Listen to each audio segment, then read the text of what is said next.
പ്രിയ പ്രേക്ഷകരെ, ഞാൻ ഒരു കാര്യം കൂടി പറയാം. നമുക്ക് 2018 മുതൽ ഇങ്ങോട്ട് ഈ പ്രളയബാധ ഏറ്റ ദുരന്ത ബാധിതരെ സഹായിക്കുന്ന ഒരു മനസ്ഥിതി കേരളത്തിനുണ്ട്. ഇപ്പോൾ ഈ ദുരിതാശ്വാസ ക്യാമ്പുകളിലൊക്കെ 2018-ലെയും 19-ലെയും ഒക്കെ സാഹചര്യം എന്ന് പറയുന്നത് നമുക്കത് പുതുതായിരുന്നു. പെട്ടെന്ന് എല്ലാം എത്തിക്കേണ്ടി വരുന്ന സാഹചര്യമുണ്ട്. ഇപ്പോൾ പക്ഷെ നമുക്കങ്ങനെ ഒരുപാട് സാധനങ്ങളൊന്നും എത്തിക്കേണ്ടതില്ല. പക്ഷേ ഈ വെള്ളം ഇറങ്ങി കഴിയുന്നിടത്ത് ഇന്നിപ്പോൾ റാന്നിയിലൊക്കെ ഉണ്ടാകുന്ന വലിയ പ്രതിസന്ധി അവർ ഒറ്റപ്പെട്ടു പോവുകയാണ് എന്നുള്ളതാണ്. ഡിവൈഎഫ്ഐ പ്രവർത്തകരും മറ്റ് ഈ രാഷ്ട്രീയ സംഘടനാ പ്രവർത്തകരും എല്ലാവരും തന്നെ അവർ സഹായത്തിനായി എത്തുന്നുണ്ട്. മറ്റ് സംവിധാനങ്ങളൊക്കെ അധികൃതരൊക്കെ ഒരുക്കി നൽകുന്നുണ്ട്. പക്ഷെ അതൊന്നും പോരാ എന്നതാണ് സാഹചര്യം. അപ്പോൾ പരമാവധി നമ്മളിങ്ങനെ ഒരുമിച്ച് എത്രയോ ദുരന്തങ്ങളെ അതിജീവിച്ച മനുഷ്യരാണ്. അപ്പോൾ രാഷ്ട്രീയ വ്യത്യാസമില്ലാതെ പലതരത്തിലുള്ള അവകാശവാദങ്ങളൊക്കെ ഉണ്ടാകുന്നുണ്ട്. അതൊന്നും പറയേണ്ടുന്ന സാഹചര്യം ഇതല്ല. അതുകൊണ്ട് നമുക്ക് ഒറ്റക്കെട്ടായി തന്നെ മുന്നോട്ട് വരേണ്ടതുണ്ട്. എന്തായാലും റഹീസാണ് വളരെ വിശദമായ ആറന്മുളയിലെ സാഹചര്യം കൂടി കാണിച്ചത്. 1.5 ദിവസം മഴ മാറി നിൽക്കട്ടെ, വെള്ളം ഇറങ്ങട്ടെ, അതിനുശേഷം നമുക്ക് ഒത്തുചേർന്ന് ഈ പ്രതിസന്ധിയെ തരണം ചെയ്യേണ്ടതുണ്ട്. കോട്ടയം ഈരാറ്റുപേട്ട കാരക്കാട് കനത്ത മഴയിൽ വൻ നാശനഷ്ടമുണ്ടായി. ഇളപ്പുങ്കൽ കാരക്കാട് പ്രദേശത്തെ ബന്ധിപ്പിക്കുന്ന ഇളപ്പുങ്കൽ വട്ടിക്കൊട്ട നടപ്പാലം തകർന്നു. സ്കൂൾ വിദ്യാർത്ഥികൾ ആശ്രയിക്കുന്ന നടപ്പാലമാണിത്. 2 ട്രാൻസ്ഫോമറുകൾ പുഴയെടുത്തതോടെ 3 ദിവസമായി പ്രദേശത്ത് വൈദ്യുതിയില്ല. പമ്പ് ഹൌസും ടാങ്കും പൂർണ്ണമായി തകർന്നതോടെ 8 വാർഡുകളിലേക്കുള്ള കുടിവെള്ള വിതരണവും നിലച്ചിട്ടുണ്ട്. റംഷ CP വിവരങ്ങളുമായി നമ്മളോടൊപ്പം ചേരുകയാണ്. റംഷ, ഈരാറ്റുപേട്ട കാരക്കാടാണ് ഈ കനത്ത മഴയുണ്ടായിരിക്കുന്നത്. അവിടെ നടപ്പാലം തകർന്നിട്ടുണ്ട്. ട്രാൻസ്ഫോമർ ഇല്ലാത്തത് കൊണ്ട് വൈദ്യുതി പ്രശ്നം നിലവിൽ നിൽക്കുന്നുണ്ട്. 3 ദിവസമൊക്കെ വൈദ്യുതി ഇല്ല എന്ന് പറഞ്ഞിട്ടുണ്ടെങ്കിൽ ആശയവിനിമയത്തിലുള്ള സംവിധാനം പോലും ഇല്ലാതായിരിക്കുന്നു ഇതിനകം എന്നതാണ് ഏറ്റവും പ്രധാനം. മീനച്ചിലാറ്റിൽ വെള്ളം കയറിയതോടെയാണ് പാലാ ഈരാറ്റുപേട്ട പരിസരത്തൊക്കെ ഈ പ്രശ്നം ഉണ്ടായത്. നിലവിലത്തെ സ്ഥിതി എന്താണ്? ഏതൊക്കെ മേഖലകളിലാണ് അടിയന്തര സഹായം ആവശ്യമായുള്ളത്?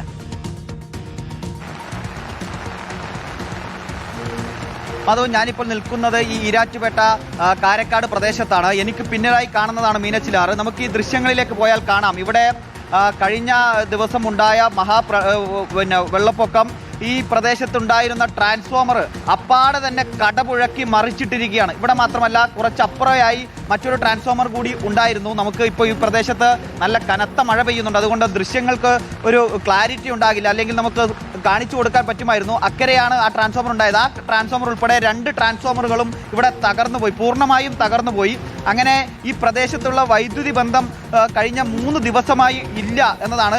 മഴ തുടങ്ങുമ്പോൾ തന്നെ ചില പ്രശ്നങ്ങളുണ്ടായിരുന്നു. കഴിഞ്ഞ ദിവസം ഈ ട്രാൻസ്ഫോമർ കൂടി തകർന്നതോടുകൂടി പൂർണ്ണമായും ഈ വൈദ്യുതി ബന്ധം തകരാറിലാകുന്ന സ്ഥിതിയാണുള്ളത്. അതോടൊപ്പം തന്നെ നമുക്ക് ദൃശ്യങ്ങളിലേക്ക് പോയാൽ കാണാം, ഇതൊരു നടപ്പാലമായിരുന്നു. ഈ 2 കരകളെ തമ്മിൽ ബന്ധിപ്പിക്കുന്ന ഒരു നടപ്പാലം. പക്ഷേ അതിൻ്റെ പകുതി ഭാഗം ഇപ്പോൾ തകർന്നിരിക്കുകയാണ്. നമുക്ക് ആ പുഴയിൽ ഇപ്പോഴും അതിൻ്റെ അവശിഷ്ടങ്ങൾ കുറച്ച് കാണാൻ കഴിയും. ആ പാലത്തിൻ്റെ കൈവരിയും കാര്യങ്ങളൊക്കെ നമുക്ക് കാണാൻ കഴിയും. പക്ഷേ അതിനിടയിൽ ഒരു പില്ലർ കൂടി ഉണ്ടായിരുന്നു. ആ പില്ലർ അവിടെ ഉണ്ടായിരുന്നു എന്ന് പോലും മനസ്സിലാക്കാൻ പറ്റാത്ത നിലയിലാണ് ആ പില്ലർ ആകെ കടപുഴക്കി കൊണ്ടുപോയത് എന്നതാണ്. ഇതിലൊരു പ്രശ്നം. അക്കരെ ഉള്ള വിദ്യാർത്ഥികൾക്ക് അവരുടെ വിദ്യാഭ്യാസം നടത്താൻ സ്കൂൾ സംവിധാനങ്ങൾ ഏറ്റവും അടുത്തുള്ളത് ഇക്കരെ എത്തേണ്ടതുണ്ട്. ഇവിടെ ഒരു MM സ്കൂളുണ്ട്, UP സ്കൂളുണ്ട്. അവിടെയാണ് അക്കരെയുള്ള പല വിദ്യാർത്ഥികളും പഠിക്കുന്നത്.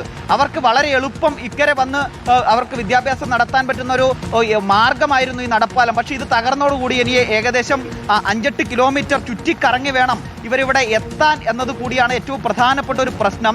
അതോടൊപ്പം തന്നെ നമ്മൾക്ക് ദൃശ്യങ്ങളിലേക്ക് പോയാൽ അത് വളരെ ക്ലാരിറ്റിയോടുകൂടി മനസ്സിലാകുമെന്നറിയില്ല. ദൂരെ നമുക്കൊരു പിക്കപ്പ് വാൻ കാണാൻ കഴിയും. അതിൻ്റെ താഴെയായി ഒരു പമ്പ് ഹൗസും അവിടെ ഒരു വാട്ടർ ടാങ്കും ഉണ്ടായിരുന്നു. അതായത് ഇവിടെ ഈ 8 വാർഡുകളിലേക്ക് ജലവിതരണം നടത്താൻ, ശുദ്ധജല വിതരണം നടത്താനുള്ള ഒരു സംവിധാനം അവിടെ ഉണ്ടായിരുന്നു. പക്ഷേ അങ്ങനെ ഒരു സംവിധാനം അവിടെ ഉണ്ടായിരുന്നു എന്ന് പോലും ഒരു തെളിവ് അവശേഷിപ്പിക്കാതെയാണ് അത് പൂർണ്ണമായും പുഴയെടുത്തുകൊണ്ട് പോയത്. ഇത്തരത്തിൽ വലിയ ദുരിതമാണ് ഈ പ്രദേശത്തുകാർ അനുഭവിക്കുന്നത്. ഇവിടുത്തെ വാർഡ് കൗൺസിലർ ഉൾപ്പെടെ ഇവിടെ നമുക്കൊപ്പം ഉണ്ട്. നമുക്ക് അദ്ദേഹത്തോട് ചില കാര്യങ്ങൾ കൂടി ചോദിക്കാം. വലിയ ബുദ്ധിമുട്ടാണ് താങ്കളുടെ വാർഡിലായാലും ഈ നഗരസഭയിൽ പൊതുവിലും ഉണ്ടായിട്ടുള്ളത്, അല്ലേ? ഈ വാർഡിനെ സംബന്ധിച്ച് പറയുകയാണെങ്കിൽ ഇപ്പോൾ ഈ ഒരു പാലം നഷ്ടപ്പെട്ടു. ഏതാണ്ട് 1.5 വർഷത്തോളം ഞങ്ങൾക്ക് ഈ നടപ്പാലത്തിൻ്റെ പകുതി കഴിഞ്ഞ വെള്ളസമയത്ത് നഷ്ടപ്പെട്ടു. അതിനുശേഷം 1.5 വർഷം കുറേ സമരങ്ങളും ബഹളങ്ങളും ഒക്കെ നടന്നതിന് ശേഷം 6 മാസം മുമ്പാണ് നമുക്കതൊന്ന് പുനഃസ്ഥാപിക്കാൻ പറ്റിയത്.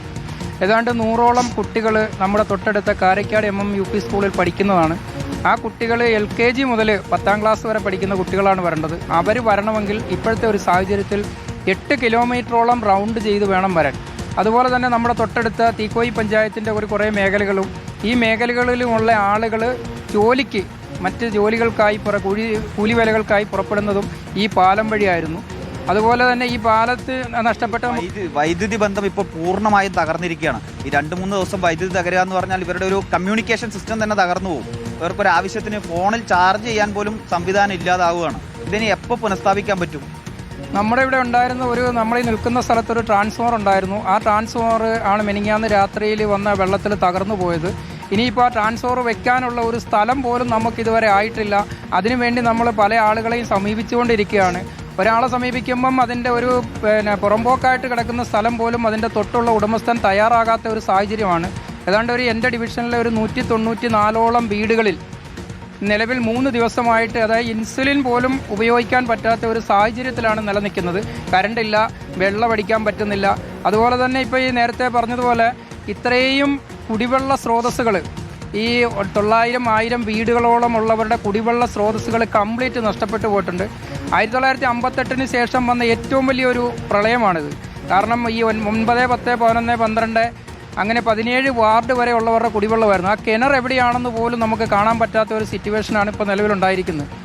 മാധു, അതാണ് ഈ ട്രാൻസ്ഫോമറിന് ഇവിടെ പുനഃസ്ഥാപിക്കണമെങ്കിൽ ഇവിടെ ഒരു സ്ഥലം വേണം. ഇവിടുന്ന് അധിക ദൂരം മാറ്റി ട്രാൻസ്ഫോമർ സ്ഥാപിക്കാൻ കഴിയില്ലല്ലോ. പക്ഷേ ഇവിടെ തന്നെ ഒരു സ്ഥലം കണ്ടെത്തണം. പക്ഷേ ഇവിടെ ഒരു സ്ഥലം കണ്ടെത്തി ഇവർ അതിനുള്ള ശ്രമം നടത്തുമ്പോൾ ആ പുറമ്പോക്ക് സ്ഥലമാണെന്നാണ് ഇവർ പറയുന്നത്. അവിടെ ഒരു അവകാശവാദവുമായി ചില ആളുകൾ എത്തുന്നു, അവിടെ സ്ഥാപിക്കാൻ കഴിയില്ല എന്ന് പറയുന്നു. അത്തരത്തിൽ വലിയ പ്രയാസമുണ്ടാകുന്നു. 100-100ഓളം കുടുംബങ്ങൾക്ക് വൈദ്യുതി എത്തിക്കേണ്ട ഒരു പ്രശ്നമാണ്. അവിടെയും ചില കല്ലുകടികൾ ഉണ്ടാകുന്നു എന്നത് ദൗർഭാഗ്യകരമാണ്. ചേട്ടാ, ഈ നാട്ടിലുള്ള ആളല്ലേ? അത് തന്നെ, ഈ മഹലിന്റെ പ്രസിഡന്റാണ്. ഇവിടെ വലിയ വെള്ളം, ഇപ്രാവശ്യം വലിയ രീതിയിൽ വെള്ളം കയറിയിട്ടുണ്ടോ? സാധാരണ ഇതിനു മുമ്പ് ഇതിന്റെ അടുത്ത് പോലും വെള്ളം എത്തിയിട്ടില്ല.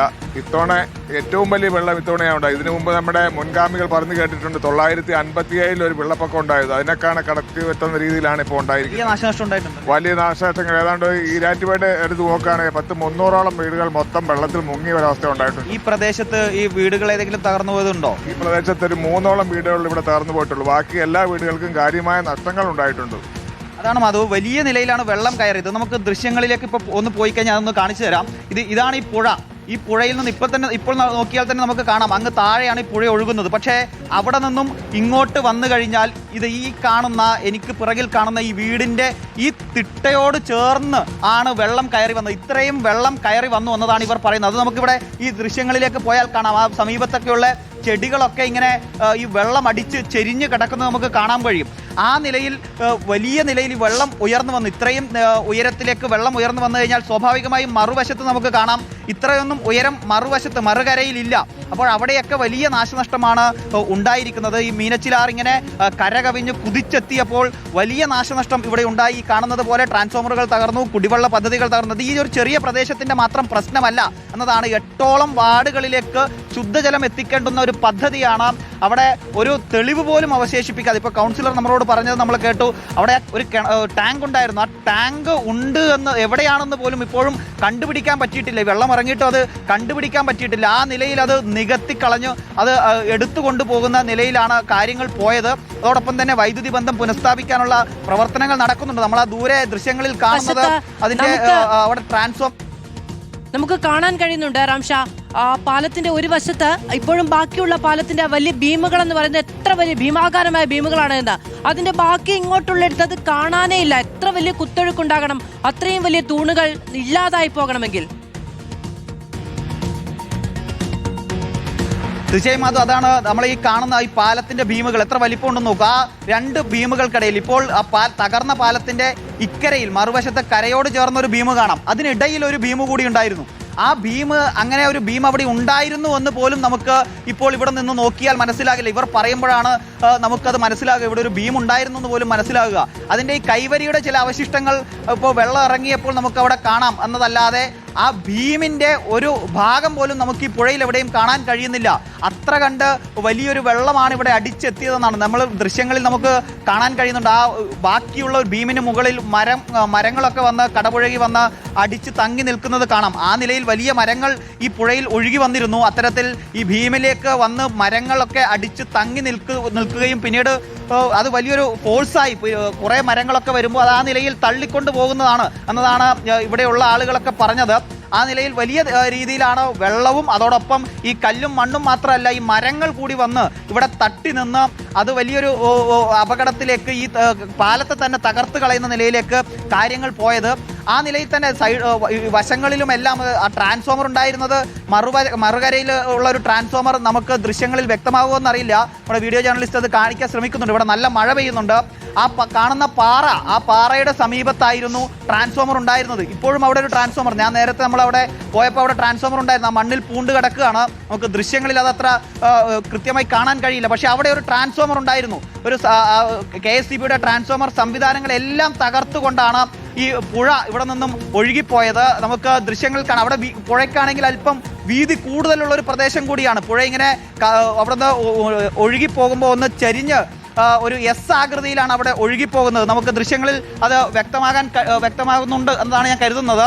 അവിടെ വീതി കൂടിയ സ്ഥലമായിട്ട് പോലും ഈ വെള്ളം അടിച്ചെത്തി ആ സമീപത്തുണ്ടായിരുന്ന ഈ ട്രാൻസ്ഫോമർ ഉൾപ്പെടെ തകർത്ത് കളയുന്ന നിലയിലേക്കാണ് ഈ നാടിൻ്റെ ഒരു സാധാരണ ജീവിതത്തെ തന്നെ ഇല്ലാതാക്കുന്ന നിലയിലാണ് ഈ പ്രളയം വന്നത്, അല്ലെങ്കിൽ ഈ മലവെള്ളപ്പാച്ചിൽ വന്നത് എന്നാണ്. ഇവർക്കിനി ഇത് എപ്പം പുനഃസ്ഥാപിക്കാൻ കഴിയും എന്നതാണ് ഏറ്റവും പ്രധാനപ്പെട്ട ഒരു പ്രശ്നം. ഈ ട്രാൻസ്ഫോമറുകളെല്ലാം പുനഃസ്ഥാപിക്കണം. ലൈൻ കമ്പികൾ നമുക്കിവിടെ കാണാം, ഇവിടെ ആകെ ശിഥിലമായി നിൽക്കുന്ന നിലയിലാണുള്ളത്. ഈ ട്രാൻസ്ഫോമറുകളൊക്കെ പുനഃസ്ഥാപിച്ച് ഇത് എപ്പോൾ ഈ കറണ്ട് ഇവർക്ക് പുനഃസ്ഥാപിക്കാൻ കഴിയും എന്നതാണ് ഇവിടെ ഇവർ ഉയർത്തുന്ന ഏറ്റവും പ്രധാനപ്പെട്ട ഒരു ചോദ്യം. ശരി, റംഷാദ് CP ആണ് വിവരങ്ങൾ നൽകുന്നത്. നമുക്ക് കോട്ടയം ഈരാറ്റുപേട്ടയിലെ ദൃശ്യങ്ങൾ കൂടിയാണ് നമ്മൾ കാണുന്നത്. ഒരു പുഴയ്ക്ക് അപ്പുറത്തും ഇപ്പുറത്തുമുള്ള നടപ്പാലം തന്നെ തകർന്നു പോയിരിക്കുന്നു. ഇനിയിപ്പോൾ അവിടെ നിന്നുള്ളവർക്ക് ഏതാണ്ട് 5-6 കിലോമീറ്റർ ചുറ്റി വേണം ഇപ്പുറത്തേക്ക് വരാനെന്നുള്ളതാണ്. ട്രാൻസ്ഫോമറുകൾ തകർന്നിരിക്കുന്നു, മുഴുവൻ പോസ്റ്റുകളും തകർന്നിരിക്കുന്നു. വൈദ്യുതിയൊക്കെ പുനഃസ്ഥാപിക്കണമെങ്കിൽ വലിയ പ്രയത്നം വേണ്ടിവരും.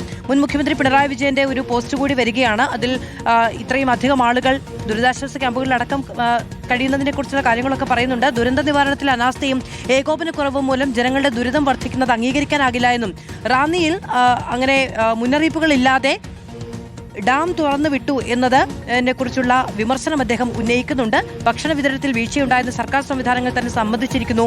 ഏകോപനക്കുറവ് കാരണം സന്നദ്ധ പ്രവർത്തകരും നാട്ടുകാരും രാഷ്ട്രീയ പ്രവർത്തകരും ചേർന്നാണ് ഭക്ഷണം തയ്യാറാക്കി വിതരണം ചെയ്യേണ്ടി വന്നത് എന്ന വിമർശനവും ഉന്നയിക്കുന്നുണ്ട്. വീഴ്ചകൾ പരിശോധിച്ച് ആവർത്തിക്കാതിരിക്കാനുള്ള നടപടികൾ സർക്കാർ സ്വീകരിക്കണമെന്നുകൂടി പ്രതിപക്ഷ നേതാവ് പിണറായി വിജയൻ